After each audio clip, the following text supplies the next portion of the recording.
नमस्कार. शिवसेना उद्धव बाळासाहेब ठाकरे पक्षाच्या वतीने नांदेड जिल्ह्यातील सर्व प्रिंट आणि डिजिटल माध्यमांच्या सर्व प्रतिनिधींचं या पत्रकार परिषदेत मनपूर्वक स्वागत आहे. अगदीच सुरुवातीला आपल्या सगळ्यांची क्षमा मागते की 1:30 वाजताची ही पत्रकार परिषद तब्बल 45 मिनिटं उशिरा सुरू होते, कारण रस्ते इतके चांगले होते की मला अहमदपूर ते नांदेड येताना भीती वाटत होती. एवढ्या गुळगुळीत आणि काचेसारख्या रस्त्यावरून कशी गाडी चालवायची, गाडी घसरली तर काय करायचं. तर त्यामुळे त्या सगळ्या लोकप्रतिनिधी असणाऱ्या आमचे अहमदपूरचे विनायकराव पाटील असतील किंवा इकडचे खासदार हेमंत पाटील असतील, या सगळ्यांचे मी आभार मानले पाहिजे की इतके काचेसारखे गुळगुळीत रस्ते आहेत आणि ज्यामुळे मला माझी गाडी घसरायची भीती वाटत होती.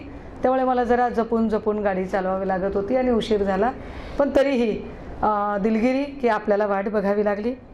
मंडळी, इथे आजच्या पत्रकार परिषदेत माझ्या समवेत आमचे जिल्हा प्रमुख कोकाटेजी, जिल्हा प्रमुख नाईकजी, आमचे सर्व महिला आघाडी, युवा सेना, व्यापारी आघाडी, कामगार आघाडी, विद्यार्थी आघाडी असे सगळे मान्यवर प्रतिनिधी उपस्थित आहेत. माझ्या समवेत आलेले दशरथ लोहबंदे, आमचे खासदार सुभाष वानखेडेजी, तद्वतच घिसेवाडजी आणि सर्व मान्यवर पदाधिकारी आज तातडीने आपल्या सगळ्यांच्या सोबत संवाद साधावासा वाटला. त्याची 2 कारणं आहेत महत्त्वाची. त्यातलं एक, आशिष शेलारांनी काल काही स्टेटमेंट केलेले आहेत आणि बरंचसं तोंडसुख घेतलं आहे, तेव्हा त्यांना उत्तर देणं ही माझी जबाबदारी आहे असं मला वाटतंय. कारण त्यांना उत्तर नाही दिलं, अर्थात त्यांना उत्तर देण्यापेक्षा त्यांनी महाराष्ट्राच्या जनतेमध्ये जो संभ्रम निर्माण करण्याचा प्रयत्न केला आहे त्यावर मी बोललं पाहिजे. मुद्दा क्रमांक 2 की किशोरी पेडणेकर यांच्यावर जे स्वच्छता दूत बनलेले आधुनिक समाजसुधारक किरीट भाऊंनी केलेले आरोप त्यावरही मी बोललं पाहिजे. तद्वतच टाटा एअरबसच्या प्रोजेक्टच्या निमित्ताने सुद्धा मी बोललं पाहिजे आपल्या सगळ्यांशी, म्हणून ही पत्रकार परिषद आहे. मी एका मुद्द्याकडे येते. काल आशिष शेलार असं म्हणाले की मराठी मुस्लिमांचा उच्चार करून शिवसेना उद्धव बाळासाहेब ठाकरे ही मुस्लिमांचं लांगुल चालन करत आहे. मुळात हिंदुत्व कशाशी खातात हेच भाजपाला माहीत नाही, हा माझा दावा मी पुन्हा एकदा करते. कारण मी शिवतीर्थावरूनही दसरा मेळाव्यात हे अत्यंत जाहीर आणि स्पष्टपणे सांगितलं होतं की हिंदुत्वाचा अर्थ इतर धर्मांचा द्वेष करणे नव्हे. भाजपचं राजकारण हे कायमच द्वेषमूलक राजकारण आत्तापर्यंत चालत आलेलं आहे आणि ज्या पद्धतीने भाजपा विविध जाती धर्मांमध्ये तुकडे तुकडे गँगचं राजकारण करू पाहते त्याला छेद देण्यासाठीच म्हणून आम्ही शिवसेना उद्धव बाळासाहेब ठाकरे ही कटिबद्ध आहे एकसंघ महाराष्ट्र जोडण्यासाठी. परंतु जेव्हा मुस्लिम समुदायाने, महाराष्ट्रातल्या मराठी मुस्लिम समुदायाने शिवसेनेला पाठिंबा देऊ केला तेव्हा भाजपाचा मात्र पोटशूळ उठला आणि भाजपाने शब्दछल करत मराठी मुस्लिम असा शब्द का वापरताय, कशासाठी वापरताय असा प्रश्न विचारला. तेव्हा शेलारांना हे सांगितलं पाहिजे की शेलारजी, महाराष्ट्रात राहतात ते मराठीच असतात. महाराष्ट्रातल्या मराठी मुस्लिमांबद्दल आम्ही बोललोय, कारण आम्ही नुसते मुस्लिम म्हणालो असतो तर तुम्ही पाकिस्तानी शब्द लावायलाही कमतरता केली नसती. त्यामुळे तुमचा बुद्ध्यांक किती जाऊ शकतो याचा आम्हाला अंदाज आहे. आणि म्हणून मराठी मुस्लिमांनी जो पाठिंबा दर्शवला, जेव्हा ते असं म्हणतात की मराठी मुस्लिमांचा पाठिंबा घेऊन शिवसेना कुठलं गणित खेळू पाहते आणि मग तुम्ही बाळासाहेबांशी फारकत घेताय का, तेव्हा शेलारांना अजून दुसरी गोष्ट सांगितली पाहिजे की वंदनीय बाळासाहेबांचं नाव घेऊन राजकारण करणं या लोकांनी बंद केलं पाहिजे. कारण वंदनीय बाळासाहेबांचं आणि धर्मवीर आनंद दिघेंचं नाव घेऊन राजकारण करणाऱ्या माणसांनी ऐन दिवाळीच्या काळात जो आनंदाचा शिधा म्हणून दिवाळी किटचं वाटप केलं, या आनंदाच्या शिध्याच्या त्या किटवर ना वंदनीय बाळासाहेबांचा फोटो होता ना धर्मवीर आनंद दिघेंचा फोटो होता. त्यामुळे तोंडी लावण्यापुरती ही नावं घ्यायची आणि आपल्याला वाटेल त्या पद्धतीनं राजकारण करायचं, असं तत्वांशी तडजोड करणारं राजकारण कधीही वंदनीय बाळासाहेबांनी केलेलं नव्हतं. हे त्यांना एक तर माहिती असलं पाहिजे. दुसरी महत्त्वाची गोष्ट अशी की जेव्हा ते आम्हाला असं सांगतात की मग आता तुम्ही मुस्लिम मराठी समुदायाचा तुम्ही आता पाठिंबा घेतलेला आहे म्हणजे औरंगजेबाशी मैत्री करताय का, त्यांना हे कळलं पाहिजे की राष्ट्रीय स्वयंसेवक संघाचे सरसंघ संचालक मोहन भागवत मस्जिदीमध्ये गेले म्हणजे त्यांनी काय इस्लाम कबूल केला का? की ते औरंगजेबाची माफी मागायला गेलेले होते? की औरंगजेबाच्या काही नातेवाईकांच्या सोबत नवी आपले काही कौटुंबिक संबंध जुळवायला गेले होते? नेमके कशाला गेले होते राष्ट्रीय स्वयंसेवक संघाचे सरसंघ संचालक? किंवा ऐन निवडणुकीच्या काळात मागे आम्ही अनेक फुटेज जे पब्लिक डोमेन मध्ये उपलब्ध आहेत, त्या फुटेज मध्ये क्लिअर कट दिसतं की मोदीजी नमाजी टोपी घालून जेव्हा जातात तेव्हा त्याचा अर्थ काय काढायचा? किंवा आशीष शेलारजी स्वतःला अगर ये ऐसा है तो मैं पठाण हूं, मैं खान हूं, मैं तांबळी हूं असं ज्या वेळेला म्हणतात त्यावेळेला त्याचा अर्थ काय असतो? म्हणजे तुम्ही जेव्हा करता, तुम्ही जे करता ते मात्र समाजकारण आणि इतर लोक जेव्हा करतात ते लांगुल चालन. हे जरा धंदे बंद करावे आणि एवढीच प्रश्न विचारण्याची शिरशिरी जर आशिष शेलारांमध्ये येत असेल तर आशिष शेलारांनी एकदा हिम्मत करावी. राष्ट्रीय स्वयंसेवक संघाच्या सरसंघचालक मोहन भागवतांना प्रश्न विचारायची. जर त्यांना फारच मुस्लिमांच्या लांगुल चालनाची अलर्जी असेल तर मोहन भागवत कुणाचं लांगुल चालन करायला मस्जिदीत गेले होते याचं उत्तर आशिष शेलारांनी दिलं पाहिजे. सोबतच आशिष शेलारांनी याचंही उत्तर दिलं पाहिजे की अब्दुल सत्तारजींना जेव्हा तुम्ही मंत्रिमंडळात सामावून घेता तेव्हा तुम्ही कोणत्या समुदायाचं लांगुल चालन केलेलं असतं? केंद्रीय मंत्रिमंडळामध्ये आणि तुमच्या लोकसभा आणि एकूण तुमच्या वेगवेगळ्या असेंब्लीजमध्ये ज्या मुस्लिम लोकांना तुम्ही प्रतिनिधित्व देता तेव्हा तुम्ही लांगुल चालन कोणाचं केलेलं असतं? म्हणजे तुम्ही जाणीवपूर्वक शिवसेनेबद्दल भ्रम तयार करता. शिवसेनेबद्दल तुम्ही वाईट पद्धतीने अफवांचं राजकारण करता. महत्वाची गोष्ट, महाराष्ट्रातल्या एकूण विविध जात धर्माच्या समुदायांच्या संबंधाने तुम्ही हेट पॉलिटिक्स अर्थात द्वेषमूलक राजकारण पसरवता. जे द्वेषमूलक राजकारण आम्ही कदापि सहन करणार नाही. कारण हे वारंवार जेव्हा म्हणतात की हा वंदनीय बाळासाहेबांचा विचार आहे का, तेव्हा त्यांना हे सांगितलं पाहिजे आवर्जून की वंदनीय बाळासाहेबांच्या विचारांचे वारसदार म्हणून जेवढा मान धर्मवीर आनंद दिघे यांना जातो तितकाच मान साबिरभाई शेख यांना सुद्धा जातो. आणि आम्ही ती परंपरा मानणारे लोक आहोत आणि म्हणून मराठी मुस्लिम हा शब्द आम्ही अत्यंत जबाबदारीने वापरला की जो महाराष्ट्रात राहतोय. आम्ही पाकिस्तानी मुस्लिम म्हटलेलं नाहीये. त्यामुळे आशिष शेलारांनी हा शब्दछळ करणं बंद करावं. एक मुद्दा क्रमांक 2, किशोरी पेडणेकर जेव्हा एक भाजपची एक अत्यंत गलिच्छ आपल्या मराठवाड्याच्या भाषेत ज्याला हलकट राजकारण म्हणतात ते हलकट राजकारण भाजपकडून चालू आहे. काय राजकारण चालू आहे की एक तर साम दाम दंडभेद नीती सगळ्या प्रकारच्या नीती वापरायच्या आणि जसं विश्वरत्न डॉक्टर बाबासाहेब आंबेडकर एका पुस्तकात लिहितात आणि म्हणतात की जेव्हा तुमचं काम अत्यंत प्रभावी पद्धतीने वाढतं तेव्हा आधी तुम्हाला धमकावलं जातं, तुम्हाला दहशत निर्माण केली जाते. तुम्ही जर घाबरत नसाल, दहशतीखाली येत नसाल तर मग दुसरी गोष्ट केली जाते, तुमच्या संबंधाने तुमचा भवताल संभ्रमित करण्याचा प्रयत्न केला जातो. तर तो संभ्रमितही होणार नसेल तर मग तिसरी नीती वापरली जाते, ते म्हणजे तुमची चरित्र हत्या केली जाते, तुमच्या चारित्र्यावरच शिंतोडे उडवण्याचा प्रयत्न केला जातो. भाजपा या तीनही नीती सध्या वापरत आहे. भाजपा पहिल्यांदा धाकदपटशा दाखवते, लोकांचं मानसिक खच्चीकरण करण्याचा प्रयत्न करते. लोक खच्ची झाले की त्यांना लगेच भाजपाकडे ओढते. भावना गवळी असतील, प्रताप सरनाईक असतील, अगदी भाजपमध्ये किंवा मिंधे गटात गेलेला प्रत्येक सदस्य यांचे आधी खोलचिठ्ठे काढायचे, त्यांना भीती दाखवायची, नोटिसा पाठवायच्या. जर तुम्ही सरेंडर झालात, गिव्ह अप झालात तर वी विल सेट यू, जर तुम्ही सरेंडर नाही झालात वी विल शूट यू. असं सगळं सेट नाहीतर शूट हे राजकारण त्यांनी सुरू केलेलं आहे. हे सेट नाहीतर शूटचं राजकारण जे भाजपचं चालू आहे, जे खरंच मिंधे असतील, जे खरोखरच करप्ट असतील, जे खरोखरच शिरभ्रष्ट असतील ते लोक त्यांच्याबरोबर सेट होतील आणि होत आहेत. मी याची आठवण करून दिली पाहिजे की महाराष्ट्राची सत्ता, मत्ता आणि अस्मिता यावर घाला घालण्यासाठी जाणीवपूर्वक भाजपाकडून अमराठी लोकांना फूस लावली जाते।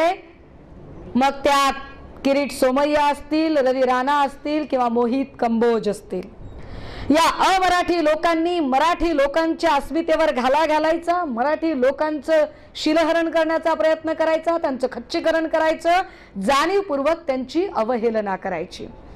आणि त्यामुळे मग राणा वेगवेगळे आरोप करत राहतात। राणांचे आरोपात जर तथ्य असेल तर मग बच्चू कडू, एकनाथ शिंदे आणि मिंदे गटातले तमाम लोक यांनी खोके घेतलेत का?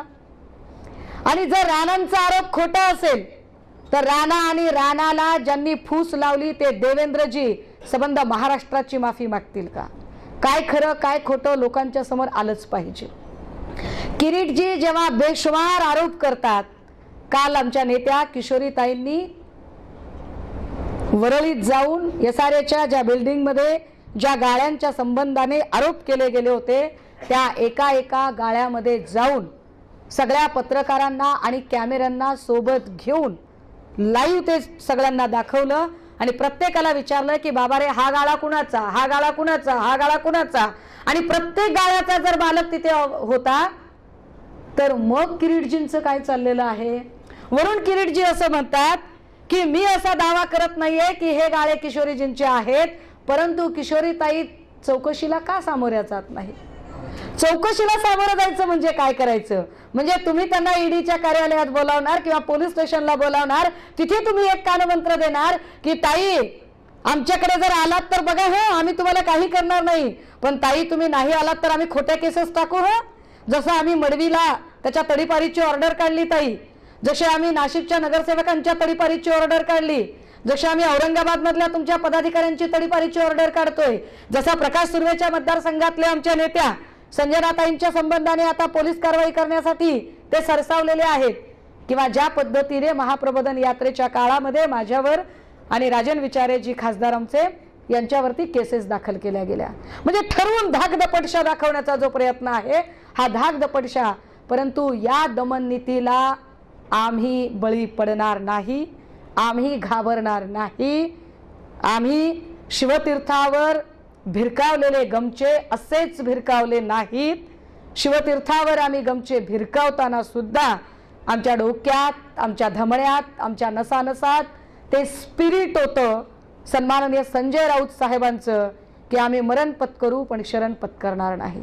आम्हाला याची कल्पना आहे तुम्ही खोट्या नाट्या केसेस टाकू शकतात, कारण कालपर्यंत पत्रकारच बोलत होते की आता संजय राऊत झाले, मग अनिल परबजी झाले, पुढचा निशाणा कोण, पुढचं टार्गेट कोण, तर किशोरी पेडणेकर। कदाचित पुन्हा बातम्या चालवाल किशोरी पेडणेकरांनंतरचं टार्गेट कोण, सुषमा अंधारे। काय टार्गेट करायचं ते करा, तुमच्या बंदुकीत किती गोळ्या आहेत आणि आमच्याकडे किती गोळ्या झेलणाऱ्या आमच्या किती भरभक्कम छाती आहेत तेही आम्ही बघू, आम्ही ठरवत राहू त्या सगळ्या गोष्टी। ज्या पद्धतीने किरीटजी आरोप करतायत, मला आता किरीट सोमय्यांना काही प्रश्न विचारायचे। असेच आरोप किरीटजींनी भावना गवळीवर केले होते आणि पत्रकार परिषद घेऊन सांगितलं होतं की भावना गवळी माफिया आहे, हे माफिया लोक मला वाशिमला येऊ देत नाहीत, या माफिया लोकांनी त्या वाशिमच्या कारखान्यामध्ये त्या बालाजी पार्टिकल्स मध्ये हे मोठ्या मोठ्या फाईल ठेवलेल्या आहेत। कुठे गेल्या त्या मोठ्या फाईल? किरीटजी आम्हाला त्या फाईल बघायची इच्छा आहे। असं काय घडलं किरीटजी? आम्हाला ती प्रोसेस बघायची इच्छा आहे की कुठल्या प्रोसेस अंतर्गत तुम्ही भावना गवळींना क्लीन चिट दिली। आम्हाला ती प्रोसेस समजून घ्यायची आहे, कुठल्या प्रोसेस अंतर्गत तुम्ही प्रताप सरनाईकांना क्लीन चिट दिली। आम्हाला ती प्रोसेस समजून घ्यायला आवडेल किरीट भाऊ, ज्या प्रोसेस अंतर्गत तुम्ही यामिनी जाधवांचे पती यशवंत जाधव यांना क्लीन चिट दिली। आम्हाला ती प्रोसेस समजून घ्यायची। आणि होय किरीटजी, चला असं एक मिनिटासाठी गृहीत धरू की तुम्ही तुमचं आणि भाजपवाले आणि या सगळ्यांचं काहीतरी सूत जमलं म्हणून तुम्ही ते केलं, पण किरीटजी ये पब्लिक है, ये पब्लिक सब जानती है। किरीट भाई कभी तो सोचा करो, तुमचा हातोडा फार सरसावतो सारखा सारखा। मुंबईतनं हातोडा घेऊन तुम्ही अगदी कोकणात जाताय अनिल परबांच्या रिसॉर्ट पर्यंत, जा की कोण नाही म्हणते, पण अनिल परबांचं रिसॉर्ट फार लांब आहे किरीटजी। मुंबईमध्ये फार जवळ नारायण राणेंचा आदिश बंगला आहे. ज्या आदिश बंगल्याच्या संबंधाने हायकोर्ट नाही सुप्रीम कोर्टने सुद्धा ऑर्डर दिली की हा बंगला बेकायदेशीर आहे.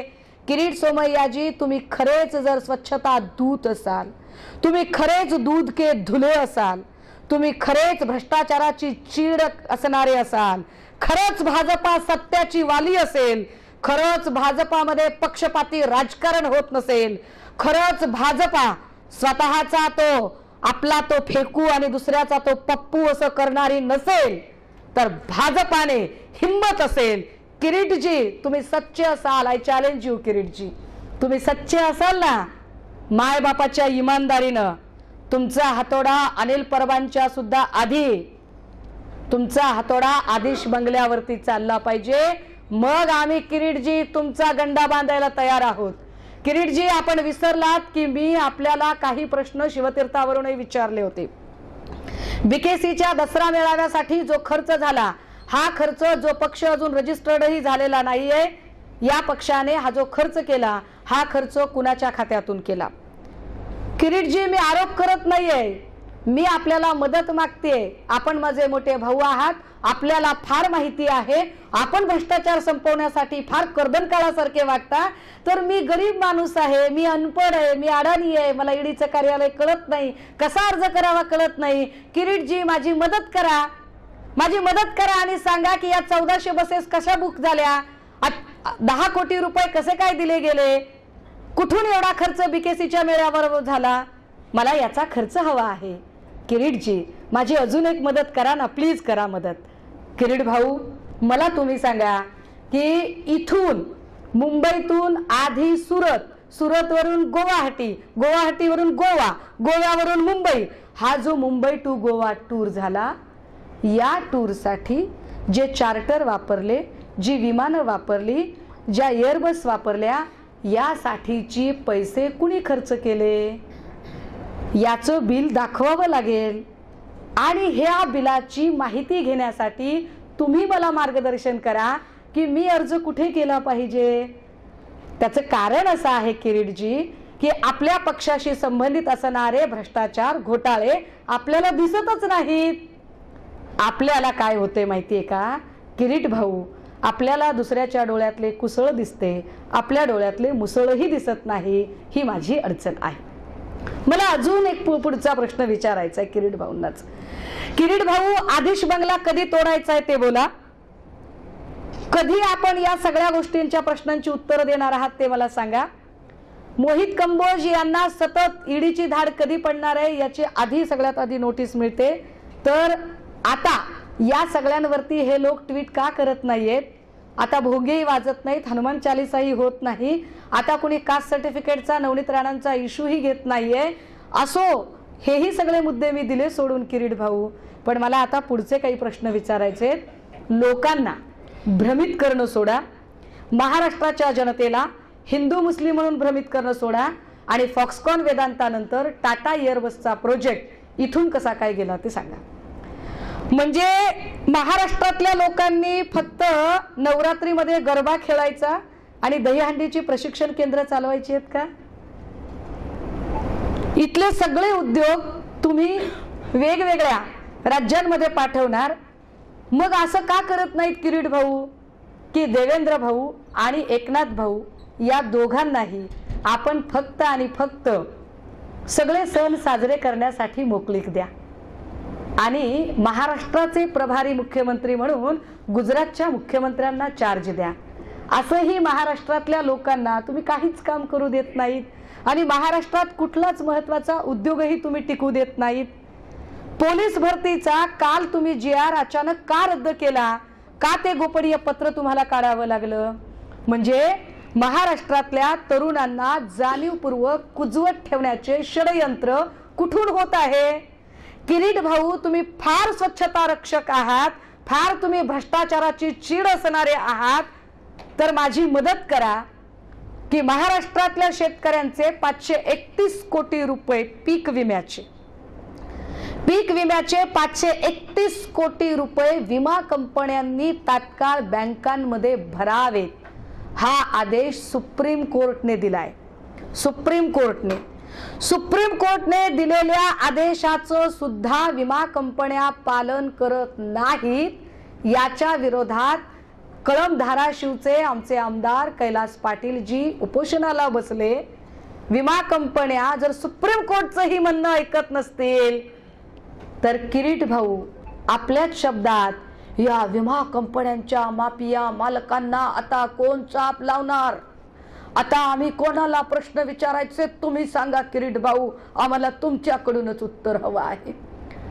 जे लोक सुप्रीम कोर्टचं ऐकत नाहीत मग असे लोक कोणाचं ऐकू शकतात, यासाठी मार्गदर्शन अत्यंत अभ्यासू असणाऱ्या देवेंद्र भाऊ आणि आश्वासनांची खैरात करणाऱ्या मोदीजी या दोघांनाही आम्हाला द्यावं।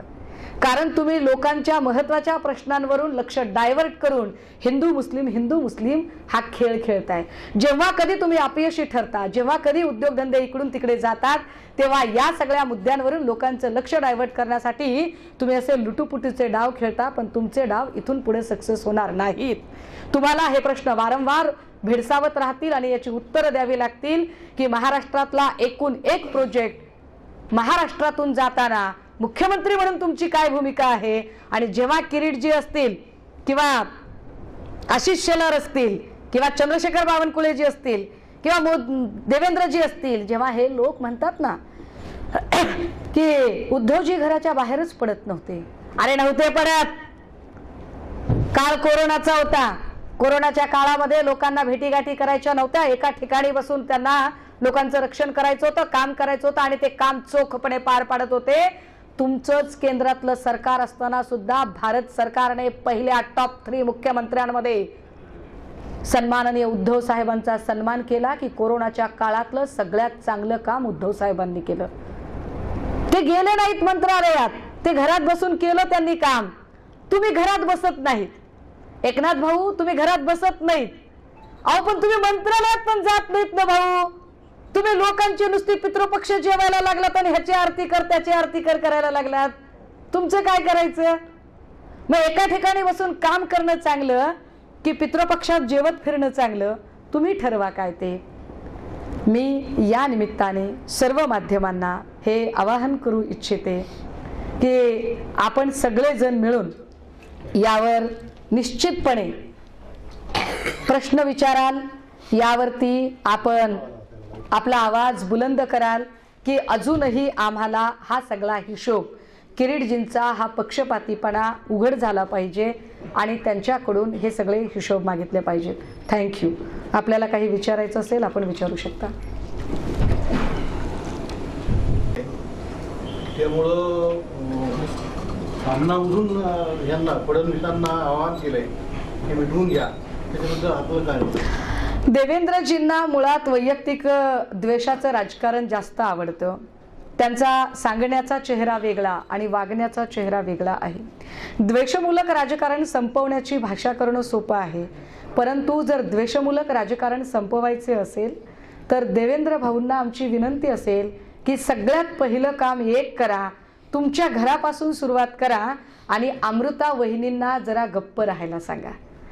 द्वेषमूलक राजकारण खरंच त्यांना संपवायची इच्छा असेल तर पहिल्यांदा नवनीत राणा, रवी राणा यांच्यासारखी वाह्यात लोकांची तोंड आधी बंद झाली पाहिजेत आणि मिंधे गटात जे लोक गेलेले आहेत आणि आता Y+ सुरक्षा घेऊन मिजाज मारत आहेत ते अब्दुल सत्तार असतील, तानाजी सावंत असतील, भरत गोगावले असतील, या सगळ्या लोकांना एकदा समज द्या। कारण मी हे माध्यमांच्या समोर सांगितलं पाहिजे की शिवसेनेकडून जेव्हा कधी चिकित्सा झाली आहे, जेव्हा कधी टीका झाली आहे, ती ध्येय धोरणांवर झाली आहे। शिवसेनेने ना कधी स्वतःची पातळी सोडली, ना कधी बिलो द बेल्ट जाऊन कुणाच्या कुटुंबाबद्दल काही अर्वाच्य वक्तव्य केली, परंतु मिंधे गटातली लोक मात्र ध्येय धोरणावर बोलायचं सोडून, पातळी सोडून बिलो द बेल्ट जातात, एकेरी भाषा वापरतात, कौटुंबिक पातळीवर येतात। हे द्वेषमूलक राजकारण आधी देवेंद्र भाऊंनी तपासून घेऊन या लोकांना समज देण्याची गरज आहे, मग लोकांना सांगावे लागेल। ते म्हणतात ना काहीतरी ज्ञान सांगे लोकाला वगैरे वगैरे, तर असं नाही करावं। अशी आमची अपेक्षा आहे. सामनाने आवाहन केलंय. नाही, सामनाने आवाहन केलं, पण त्याच्यावरती पुन्हा मुळात देवेंद्र भाऊंचं आधी एक स्टेटमेंट होतं, त्यामुळे आम्ही तर खूप सांगतोय आणि आमच्याकडून आम्ही केव्हाच पातळी सोडून बोललो नाही किंवा आम्ही केव्हाच असभ्य आणि असंस्कृत शब्दप्रयोगही केले नाही. आम्ही भाऊ म्हणून बोलतोय, दादा, काका, मामा, नाना म्हणून बोलतोय. परंतु ज्यांना ही भाषाच कळत नाहीये त्यांना उत्तरं मला वाटतंय जनतेतून आता गेली पाहिजेत. महाप्रबोधन यात्रेमध्ये तुमच्यावर गुन्हा दाखल झाला, बाकी तुमच्या नेत्यावर गुन्हा दाखल झाला, त्यानंतर सुषमा अंधारेंचं वादळ थोडं थंड झालं असं वाटतं? अजिबात वादळ वगैरे काहीही थंड झालं नाही. त्यानंतरचे फक्त 4 दिवस मध्ये गॅप होता. तो 4 दिवसाचा गॅप यासाठी होता की अंधेरी पूर्वच्या निवडणुकीत काही सभा घ्याव्या लागतील का, परंतु त्या सभा घेण्याची आम्हाला गरज वाटली नाही, कारण अनेक लोकांनी पाठिंबा दर्शवला. त्यात भाजपच्याही एका उमेदवाराने उमेदवारी अर्ज काढून घेतला, त्यामुळे ते 4 दिवस गेले. आणि नंतर दिवाळीत तुमच्यासारखं मीही सणासुदीला लेकरा बाळांच्या सोबत थांबावं म्हटलं. सुषमा अंधारेचा आवाज असाच बंद होणारा नाही. मी आपल्याला सांगितलं पाहिजे, 1 तारखेपासून महाप्रबोधन यात्रा पुन्हा त्याच जोशात सुरू आहे आणि दुसरा टप्पा हा आमचा धरणगाव, पाचोरा, पारोळा, रावेत आणि जळगाव असा 5 ठिकाणी आमच्या सभा होत आहेत. त्यानंतर पुन्हा आम्ही पुढे पश्चिम महाराष्ट्रात जाणार आहोत, कारण आमचा थोडासा गोंधळ झाला होता की आधी आम्ही दुसऱ्या टप्प्यात मराठवाडा घेतला होता, मात्र भारत जोडो यात्राच्या तारखा आणि आमच्या तारखा या ओव्हरलॅप होत होत्या. त्यामुळे आम्हाला पुन्हा त्या सगळ्या तारखा दुसऱ्यांना द्याव्या लागल्या आणि मग त्यांना नियोजनाला वेळ द्यायचा होता, म्हणून तो 4 दिवस लेट झाला.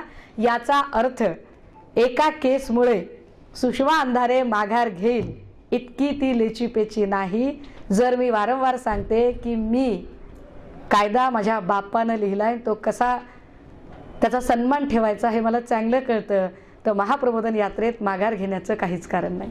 नागपूर येथे येणारा सॅफ्रॉन नावाचा प्रकल्प हैदराबादला वळालेला आहे. सकाळपासून बातम्या सुरू आहेत, आपण पाहिलं असेल. काय प्रतिक्रिया आहे? 4था प्रकल्प आहे मोठा, जो 7वा 4था नाही 7वा.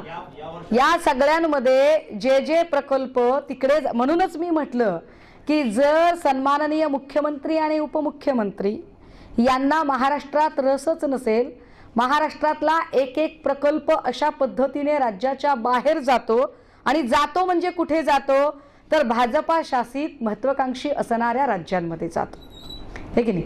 आणि मग जर तुम्हाला इथे कामच करायचं नसेल आणि आम्ही काम केलं हे दाखवताना तुम्हाला फक्त नवरात्रीचा गरबा, गणपतीची आरती आणि पितृपक्षाची जेवणं हेच करायचं असेल, तर मला वाटतं गुजरातच्याच मुख्यमंत्र्यांना महाराष्ट्राचाही प्रभारी बनवलेलं उत्तम आहे. कारण महाराष्ट्राची अस्मिता अशा पद्धतीने त्यावरती घाला घातला जातोय आणि यावर काहीच बोललं जात नाही. हा महाराष्ट्राशी द्रोह आहे, हा महाराष्ट्रातल्या युवकांशी सुद्धा द्रोह आहे.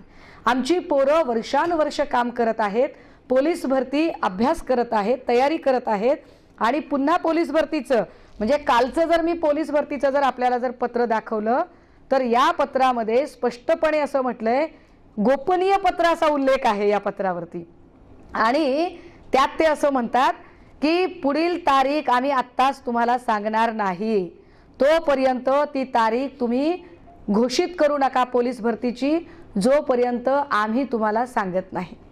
आता हे कशासाठी एवढं यांचं राजकारण चालू असेल बरं? का करत असतील हे राजकारण? हे माझ्याकडे पत्र आहे, कदाचित एवढ्या लांबून तुम्हाला अक्षरं दिसणार नाहीत, पण याच्यावर गोपनीयचा शेरा आहे पत्रावर. हे कार्यालयीन पत्र आणि मी माझ्या ऑफिशियल ट्विटर हँडलवरून हे शेअर केलंय आणि या पत्रात स्पष्टपणे लिहिलेलं आहे, संदर्भ या कार्यालयाचे क्रमांक पोलीस प्रशिक्षण भरती प्रक्रिया 2021/2021/188/188/3294 दिनांक 27/10/2022 चे ज्ञापन, विषय सन 2021 पोलीस शिपाई संवर्गातील रिक्त पदांची भरती प्रक्रिया राबविण्याबाबत. आणि पुढे लिहिलंय, उपरोक्त संदर्भातील विषयास अनुसरून कळवण्यात येते की सन 2021 मध्ये पोलीस भरती संवर्गात जाहिरात देण्याबाबतची कारवाई पुढील आदेशापर्यंत प्रशासकीय कारणास्तव स्थगित करण्यात येत आहे. सदरची जाहिरात देण्याबाबतचा दिनांक यथावकाश कळवण्यात येईल. जी पोरं तयारी करत आहे, ज्या पोरांचं कदाचित पुढच्या काळात यजमार होतील कदाचित वयोमर्यादेमध्ये ते पुढे बसणार नाहीत, जे वर्षानुवर्ष तयारी करतायत, त्या पोरांच्या नुकसानीला कोण जबाबदार आहे?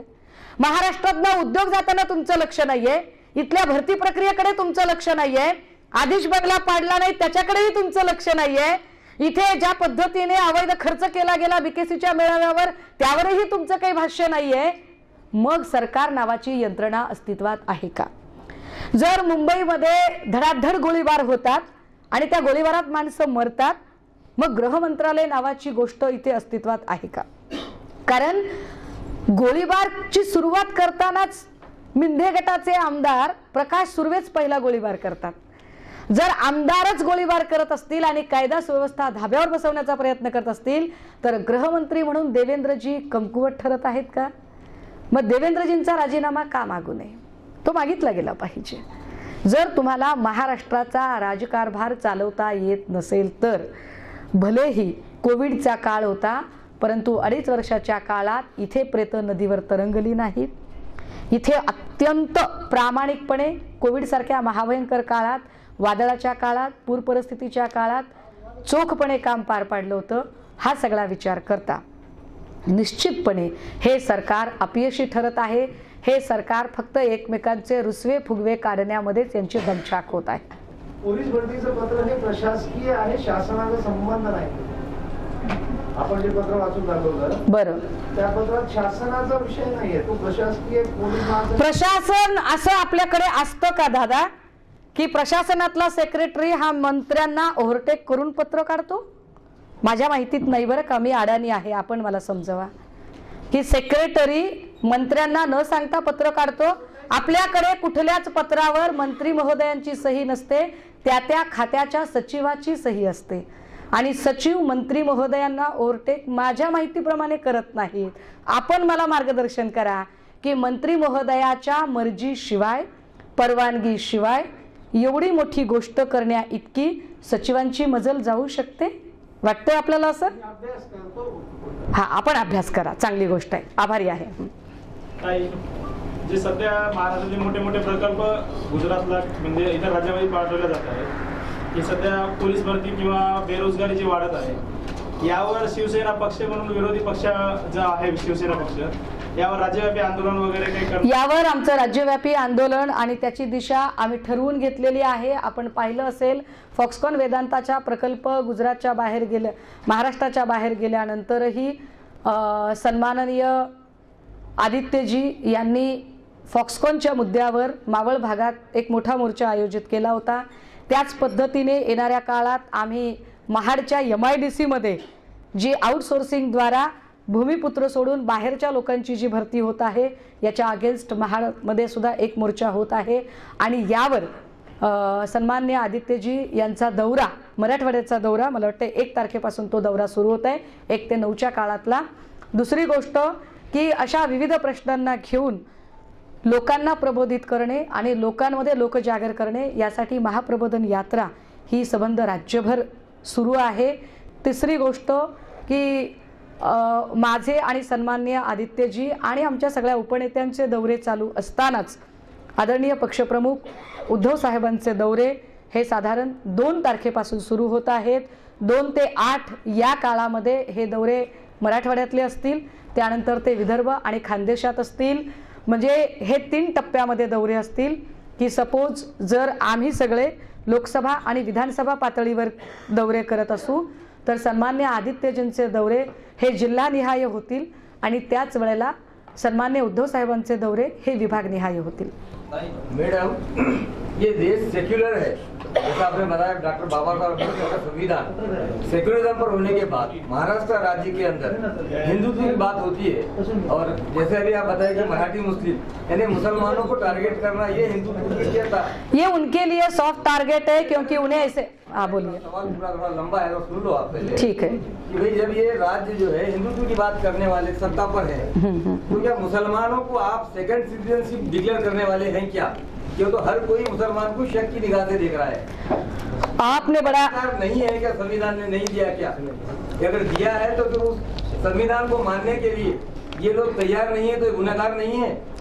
यही बात समझाने के लिए महाप्रबोधन यात्रा है कि किस तरह से भारतीय जनता पार्टी एक कॉन्स्टिट्यूशनल फ्रेमवर्क को तोड़फोड़ करने की बात कर रही है और यहाँ जो संविधान ने जो नींव रखी है, जिस नींव के तहत जो हर धर्म का कोई भी हो, कोई भी किसी भी धर्म का बंदा हो, वो इस भारत का नागरिक है, क्योंकि according to Indian constitution article 4 और 5 हमारे यहाँ जो सिटीजनशिप की जो डेफिनेशन कही गई है, उसके तहत यहाँ पर रहने वाले जो भी आज़ादी के समय से यहाँ तक रह रहे हैं वो सारे भारतीय हैं।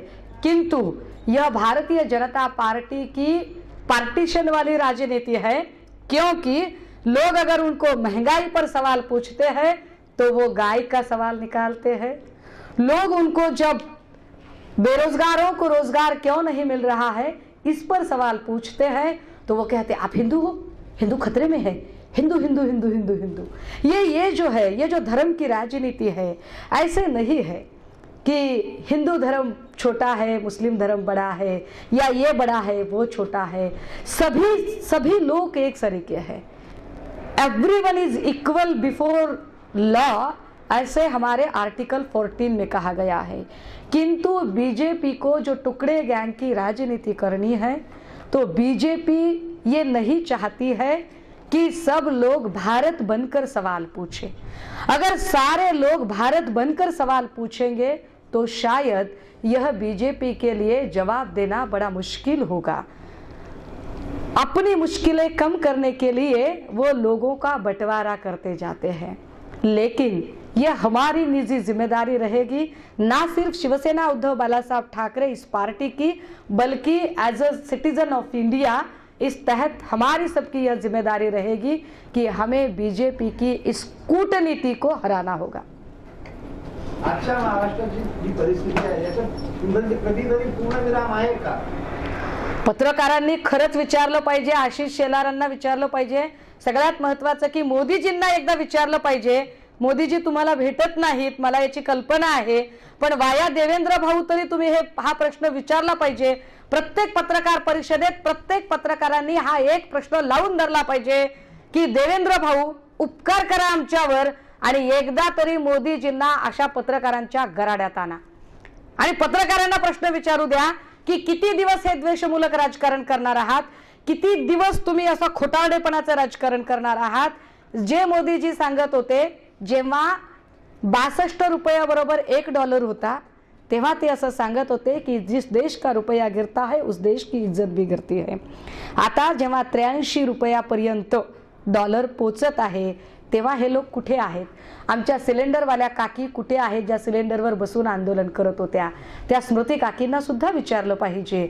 आपला प्रश्न अत्यंत योग्य आहे, फक्त आपण मला विचारलाय तो प्रश्न आपण सत्ताधाऱ्यांना विचारणं जास्त गरजेचं आहे असं मला वाटतंय, कारण याचं उत्तर सत्ताधाऱ्यांकडूनच मला अपेक्षित आहे, कारण हे सगळं द्वेषाचं राजकारण भाजपाने पसरवलं आहे।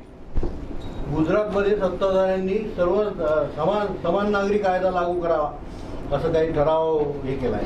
बरं, मग त्याच्याबद्दल आपलं मत? समान नागरी कायद्याचा आणि आरक्षणाचा काही संबंध नाही दादा। आरक्षणाचं नाही, बऱ्याच लोकांना असा काहीतरी गैरसमज वाटतो। निवडणुकीच्या तोंडावर गुजरातमध्ये निवडणुकीच्या तोंडावर हे असे सगळे कार्ड खेळले जातील।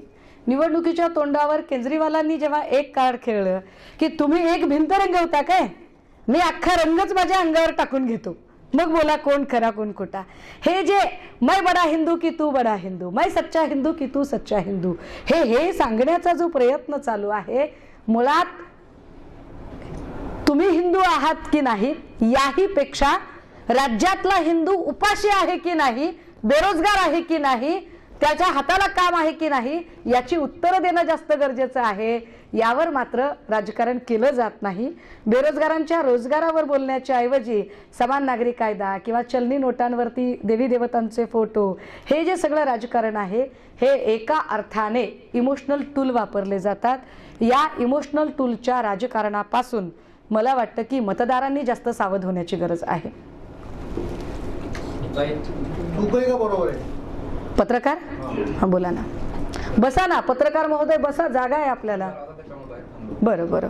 तर प्रश्न असा होता की ज्यात मी महाप्रबोधन यात्रा महाराष्ट्रभर काढाय, त्याच्यामध्ये सत्ताधारी लोकांनी तर जाणून बुजून मुद्दामच प्रसार माध्यम हातामध्ये पकडून ज्या पद्धतीनं देशाच्या राजकारणाला पुढे करून जे काही मराठा समाज असेल, शेतकरी असतील, विद्यार्थी असतील, युवक असतील, बेरोजगारी असेल, या सगळ्या प्रश्नांना एका साईडला धरून जे काही सत्ता भोगवण्याचा यांचा म्हणजे अट्टहास चाललाय, याच्यावरती महाप्रबोधन यात्रेमध्ये मराठा समाजाबद्दल जे काही आतापर्यंत 10 वर्षापासून किंवा 1990 पासून आरक्षणापासून वंचित ठेवून राजकीय स्वार्थ साधत पुढे चालले, त्याच्यावरती आपलं म्हणणं काय, आपल्या प्रतिक्रिया काय असणार? तुमचा प्रश्नच गोंधळल्यासारखा वाटला मला. असं म्हणायचं मला की मराठा समाजाबद्दल राजकीय दृष्टिकोनातून ज्या वेळेस निवडणुका समोर येतात त्यावेळेस त्याला मराठा आरक्षणाची सावध दाखवली जाते. मराठा आरक्षणासाठी ज्या कृती समिती काम करतात किंवा त्यासाठी जे वेगवेगळे प्लॅटफॉर्मवरती काम केलं जाते, या सगळ्याच मंडळींनी आता खरंच विचार करण्याची गरज आहे की आपल्याला जर सातत्याने खेळवलं जात असेल, आरक्षणाचे मुद्दे ऐन निवडणुकीच्या काळात काढले जातात किंवा विरोधी बाकावर असल्यावर जास्त मुद्दे ते उचकवण्याचा प्रयत्न होतो. मला असं वाटतं की मराठा भाऊ आता बऱ्यापैकी प्रबोधित होत आहे, तो सुजान होत आहे आणि ते जागा दाखवतील. कारण काय असतं, एक माणूस एखाद्याला एखाद वेळी मूर्खात काढू शकतो, पण एखाद्याला सदा सर्व काळ मूर्खात काढू शकत नाही. त्यामुळे भाजपाने आम्हीच शहाणे आहोत आणि आम्ही कुणालाही गुंडाळू शकतो, हे जे गुंडाळण्याचं राजकारण आहे ते फार फार तर एकदा दोनदा सक्सेस होऊ शकेल. मला वाटतं 2024च्या निवडणुकीत इव्हन दो आत्ता येणाऱ्या स्थानिक स्वराज्य संस्थांच्या निवडणुकांमधून सुद्धा लोक त्यांना याचं चोखपणे उत्तर नक्की देतील. हे बंडखोर करून आमदार तिकडे गेलेले आहेत आपले, आपण निंदे गट म्हणतो त्यांना. तर हे लोक काही त्या ठिकाणी जसं मराठवाड्यात आपण बावचाळणे म्हणतो तसे काही ठिकाणी त्याचे बावचाळले, तर ते आपल्या संपर्कात वगैरे आहेत का असे काही लोक? होय, यातले 2-3 लोक तर निश्चितपणे संपर्कात आहेत. फक्त ते 2-3 लोक जे संपर्कात आहेत तेच बच्चू भाऊंच्याही संपर्कात आहेत का हे एकदा बघितलं पाहिजे. कारण त्यांची अडचण अशी आहे की त्यांनी हातचं सोडून पळत्याच्या मागे लागलेले आहेत. कारण बच्चू भाऊ इकडे मंत्री होते, तिकडे गेले आणि आता मंत्रीपद गेलेलं आहे. पण मला असं वाटतं की बच्चू भाऊ असतील किंवा हे सगळे लोक असतील, यांनी थोडं मन मोठं केलं पाहिजे. आता गेलेच आहात तर काय आहे, हिंदुत्व वाचलं पाहिजे ना. स्वाभिमान प्रसंगी गहाण पडला तरी हरकत नाही, स्वाभिमानाशी तडजोड करूया. उलट माझं त्याच्या पुढचं म्हणणं आहे की ही जी सगळी आमची मंडळी गेली आहे ज्यांना हिंदुत्वाचं रक्षण करायचंय, यांनी ना मंत्रिपदं कुणालाही देऊ, या 40च्या 40 लोकांनी भगवी कफनी घालून हातात भगवी पताका घेऊन हिंदुत्व आणि हिंदू धर्माच्या प्रचार प्रसारासाठी आजन्म भारतभर भ्रमण केलं पाहिजे. मंत्रिपदाची आशाच नाही केली पाहिजे, ते जास्त गरजेचं आहे. दारं बंद आहेत का माहिती? अब्दुल सत्तारला बदलवून द्यायला पाहिजे. दारं बंद आहेत का म्हणण्यासाठी? नाही, शिवसेना उद्धव बाळासाहेब ठाकरे ही इतक्या संकुचित वृत्तीची नाही. मातोश्री अत्यंत प्रेमाने सगळ्यांना जवळ करते. मातोश्रीच्या प्रेमळपणाचा गैरफायदा फक्त घेतला जातो. मातोश्रीने कधीच कुणालाच दार बंद केलं नाही, कुणासाठीही ते नाही म्हटले नाहीत. अडचण अशी आहे की या लोकांनी सत्तेचा कैफ आणि तो जो सगळी चकाचौंध होती त्यामध्ये इतक्या काही थर गाठलेला आहे की त्यांना स्वतःला शरम वाटते की आपण आता काय म्हणून तोंड दाखवायचं, नजरेला नजर कशी भिडवायची, हा त्यांचा प्रश्न आहे. त्यामुळे ते येतील की नाही येतील, आले तर स्वागत आहे, बघूया. त्यांना घ्यायचं की नाही घ्यायचं हा माझ्या पक्ष नेतृत्वाच्या पातळीचा प्रश्न आहे. माझं पक्ष नेतृत्व ठरवेल त्याबद्दल काय करायचं ते. पण आम्हाला म्हणजे ठीक आहे ना. हे बघा, जसं म्हणतात ना की बाळाने मांडीवर घाण केली म्हणून आई मांडी कापून काढत नाही, तसं जर आम्ही त्यांना म्हणतोय की ठीक आहे आमचे भाऊ थोडे चुकीच्या मार्गाला गेले पण आमची भावंड आहेत शेवटी, त्यामुळे त्यांचं अहित व्हावं, त्यांचं वाईट व्हावं असं अजिबात वाटत नाही. मी तर म्हणते त्यांची इच्छापूर्ती व्हावी. त्यांची इच्छा काय आहे, हिंदुत्व वाढले पाहिजे, हिंदू धर्माचा प्रचार प्रसार झाला पाहिजे. तर त्या सगळ्यांची मंत्रिपदं काढून घेऊन त्यांना मोकळं केलं पाहिजे सगळ्यांना, आणि सगळ्यांना धर्मप्रचारासाठी धर्मप्रसारासाठी वेगवेगळ्या मठातून प्रशिक्षणं दिली पाहिजेत. त्यांची सगळी संपत्ती ही हिंदू धर्माच्या प्रचार प्रसारासाठी दान धर्म केला पाहिजे त्याचा, तर खरा हिंदू धर्माचा प्रचार प्रसार होणार आहे. असं काहीतरी झालं. अरे अब्दुल भाई तो हमारे बहुत बड़े भाई आहे ना, त्यांना मठाधिपती नेमला पाहिजे. पुढे बोला.